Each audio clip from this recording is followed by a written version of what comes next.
if you're going to be the banker for your own business, right? Do you have that just still in your personal funds? Do you set up a different business where you just set up this, company that's going to be loaning your other business funds? Like, how do you set that up? So tactically, what you can do is we use the vehicle of life insurance.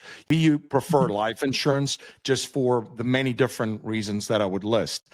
But there's a Mhm. very different way our life insurance is used at retail level. And again, for the average person, than how life insurance is used by the ultra affluent, ultra wealthy business owners. I mean, we've had entrepreneurs like Walt Disney, Ray Kroc, they've all utilized this strategy.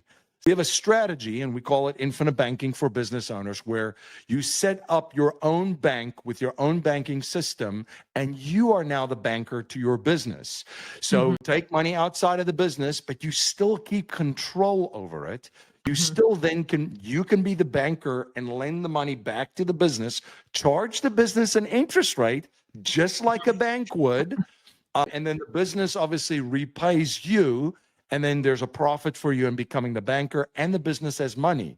Nelson Nash he used to say, MC, you need to be in two businesses at all times in life: the business that you're in and the banking business. And this puts you in both businesses simultaneously.